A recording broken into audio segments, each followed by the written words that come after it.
ఎడుగూరి సందింటి రాజశేఖర రెడ్డి గారు. సింపుల్‌గా వైఎస్ రాజశేఖర రెడ్డి అని పిలుస్తారు.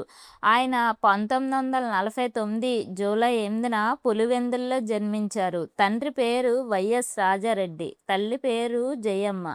వైఎస్ రాజారెడ్డికి 7గురు పిల్లలు, 6గురు కొడుకులు, 1 కూతురు. వాళ్ళలో మొదటి కొడుకు వైఎస్ రాజశేఖర రెడ్డి గారు. ఆ టైంలో పులివెందుల గ్రామీణ ప్రాంతంలో ఉండేది. ఆ ఊర్లో ఆయన తండ్రి అయిన వైఎస్ రాజారెడ్డి గారు మంచి పలుకుబడి ఉన్న వ్యక్తి, భూస్వామి, లోకల్ లీడర్గా ఊరు పెద్దగా వ్యవహరిస్తుండేవారు. ఊర్లో ఏ సమస్య ఉన్నా ప్రజలు ఆయనకి చెప్పేవారు.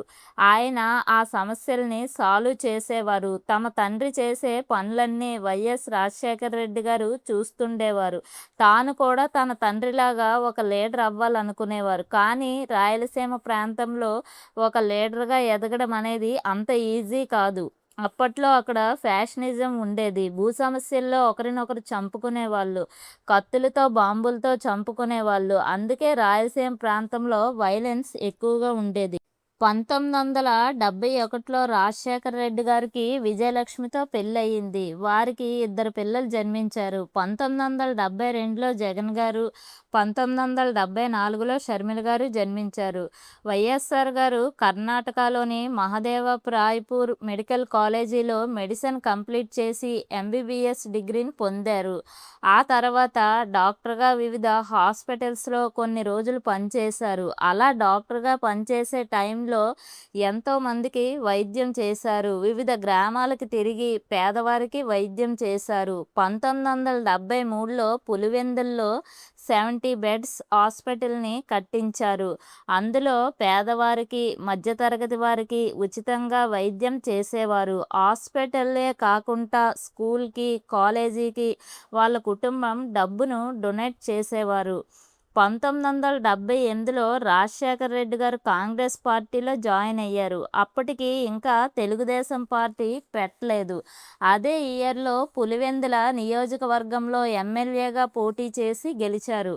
ప్రజల్లో మంచి పేరు ఉండడం వల్ల ఈజీగా గెలవగలిగారు.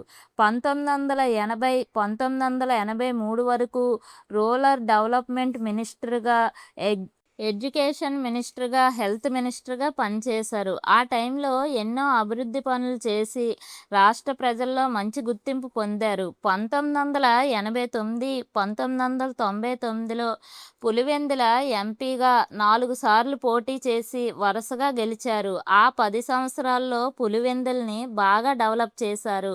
కాంక్రీట్ రోడ్లు కట్టించారు, త్రాగునీరు అందించారు, స్కూల్ని, కాలేజెస్ని కట్టించారు. ఎన్నో అభివృద్ధి పనులు చేసి పులివెందుల నియోజకవర్గాన్ని బాగా డెవలప్ చేశారు. 1999 నుండి వైఎస్ఆర్ గారు స్టేట్ పాలిటిక్స్లోకి ఎంటర్ అయ్యారు.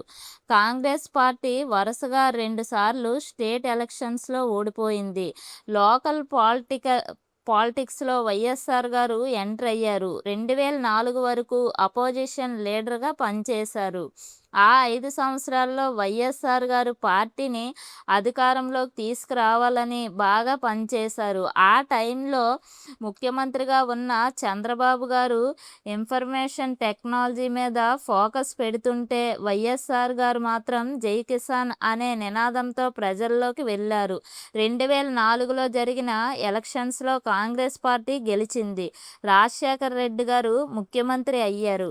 వైఎస్ఆర్ గారు పాదయాత్రలో ఇచ్చిన వాగ్దానాలన్నింటినీ ఒక్కొక్కటిగా నెరవేర్చడం మొదలుపెట్టారు. 1 కోటి ఎకరాలకి సాగునీటిని అందించడం కోసం 73 ప్రాజెక్ట్స్ని మొదలుపెట్టారు. పేదవారికి ఇల్లు కట్టించడం కోసం ఇందిరమ్మ ఇంటి పథకం మొదలుపెట్టారు. దాదాపు 20 లక్షల ఇల్లు కట్టించారు. పేదవారికి కూడా క్వాలిటీ ట్రీట్మెంట్ ప్రొవైడ్ చేయడం కోసం ఆరోగ్యశ్రీ పథకం స్టార్ట్ చేశారు. ఈ పథకంతో ప్రైవేట్ హాస్పిటల్లో కూడా ట్రీట్మెంట్ చేయించుకునే సదుపాయం కల్పించారు. 108తో ఫ్రీ అంబులెన్స్ పథకాన్ని స్టార్ట్ చేశారు.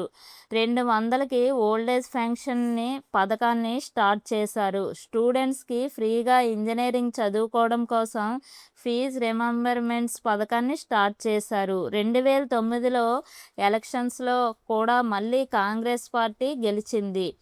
వైఎస్ రాజశేఖర రెడ్డి గారు మళ్ళీ ముఖ్యమంత్రి అయ్యారు. ముఖ్యమంత్రి అవ్వగానే మొదట రైతుల రుణమాఫీ ఫైల్ మీద సంతకం చేశారు. తన ప్రభుత్వం రైతుల కోసమని నిరూపించారు. 1978 తర్వాత మళ్ళీ వరుసగా కాంగ్రెస్ పార్టీ రెండోసారి గెలిచింది. 2009లోనే వైఎస్ఆర్ గారి వల్లనే సాధ్యమైంది.